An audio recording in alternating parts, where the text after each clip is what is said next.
Dauntless launches its Evolving Wilds update based on community feedback. The guy talking right now sounds a lot like James Blonde. Terra throws out a counterpunch with the male brawler class, and say goodbye Paragon, but hello assets.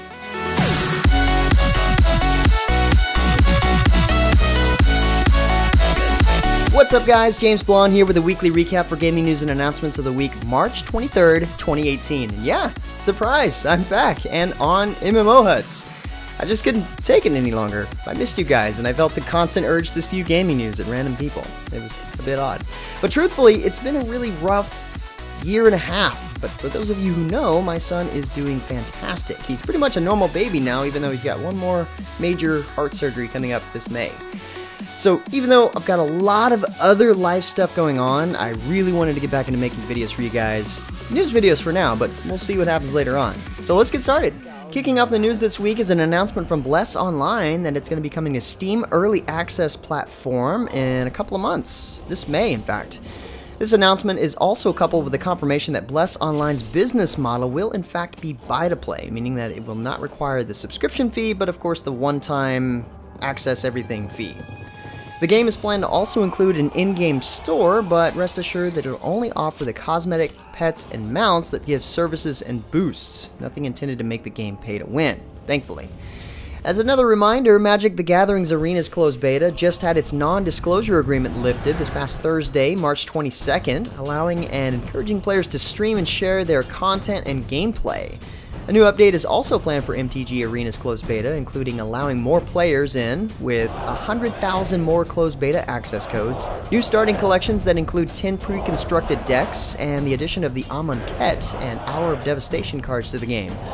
This update will also have a wipe, unfortunately, for all current accounts, to ensure proper testing of the new starting collections. So, makes sense.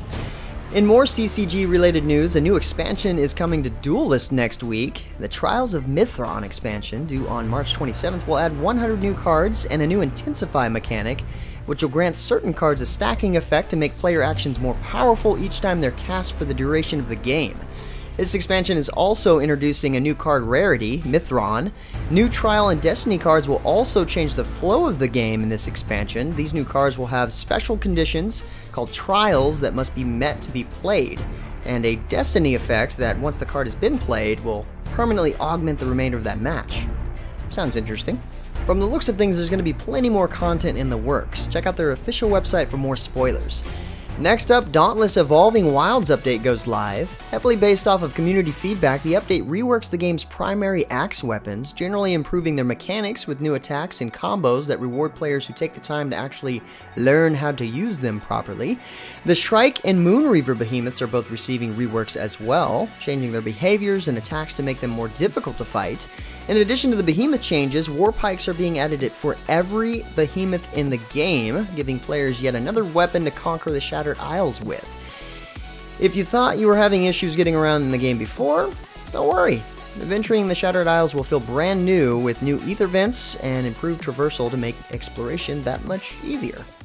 On a similar note, Terra Online released its Counterpunch update this past week, and with it comes the highly anticipated addition to the game, the Male Brawler class. Once restricted to just female humans, players can now become male brawlers with their own unique animations, but the same raw power as their female counterparts. The new Counterpunch update also brings back a rebalanced version of the popular Ruinous Manor dungeon, introduced battleground leaderboards, and brings about a host of events to celebrate the release of this update. Check out the site link in the description below for more information on these events and to ensure you're geared up for the punchline of this update. Ouch. For all the Star Trek fans out there, Star Trek Online announced its fourth major expansion that pays homage to Star Trek Deep Space Nine. Entitled Victory is Life, the expansion will launch on PC this June and at a later date for consoles, of course. Players will continue to explore episodic content from Star Trek's most popular series and films, giving captains the chance to discover the new Jim Hadar playable faction, and 6 new episodes featuring several Deep Space Nine crew members, voiced by the original actors, of course.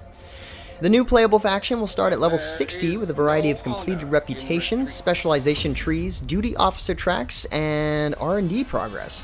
The Victory is Life expansion also introduces an increased level cap of 65, a new queue, added progression system, and the brand new sector battle zone that pits players against each other in a war to save the Gamma Quadrant. And it looks like Revelation Online is also receiving an expansion called First Contact, which will offer players even more cross-server excitement. Players can work towards rivaling each other in cross-server battles for arenas, battlegrounds, and soon after, auction houses and guild tournaments. The game modes that will initially allow for cross-server conflict are Arenas, 10v10 Darkwood Vale, 20v20 Iron Precipice Blitz, and 30v30 Machinist Gauntlet. A new server, Emollient, will be opening as well, so players can forge new friendships or spark new rivalries before they decide to join in on the server warfare. Yet another expansion on the way is Skyforge's Overgrowth expansion, which is slated for release sometime in April. The expansion will include a new class for players to unlock, the Grover Walks. Huh. But my son would like that because it sounds a lot like Sesame Street. These Grover Walks are highly proficient mages that wield nature magic. Grover Walkers might seem nimble and graceful, but make no mistake, these mages can call upon living armor to transform into a massive frontline tank when needed. Okay, that's kind of cool. Overgrowth will also allow players to rediscover Alien through reworked story missions and a new challenge system while welcoming back Tessa, the goddess of flowers. And finally, as many of you guys already know, Fortnite and PlayerUnknown's Battlegrounds are both looking to leave their mark on the mobile gaming scene. PUBG Corporation has partnered with Tencent to work on the mobile port, and so far, the reception has been extremely positive, which is surprising, because, you know, it's on a mobile device. But whatever. Reports even suggest that mobile version of PUBG is running smoother at launch than its Xbox One counterpart. Okay, that's not surprising. Fortnite, in contrast, has stalled slightly out of the gate. The game is in closed beta on iOS devices, with the Android version of the game arriving at an unspecified time later this year. Epic Games' Nick Chester told Forbes that we want to make sure that Android players have a great experience. So, you know, we're taking a little bit more time to get it right. Also getting it right, I found this pretty cool, that despite closing down Paragon to focus more on Fortnite, Epic Games is planning on releasing over $12 million in Paragon assets for free to anyone that wants to use them. These include 20 AAA quality characters, their skins, animations, visual effects, dialogue, not to mention over 1,500 environmental components. Now, to be honest, it would be really legit if some developers would just pick up the whole thing and revive the game, but, you know, at the very least, it'll be cool to see what comes out of it. Anyway, guys, that's about it for all the major news and announcements this week. Like always, thanks for your support. It's great to be back. But for more information on the news topics, check the links in the description below. Feel free to discuss the news and more news in the comments below. Don't forget to like, subscribe, and share this video. But until next time, guys, that's going to be it for me. I'm James Blonde. See you out there, gamers.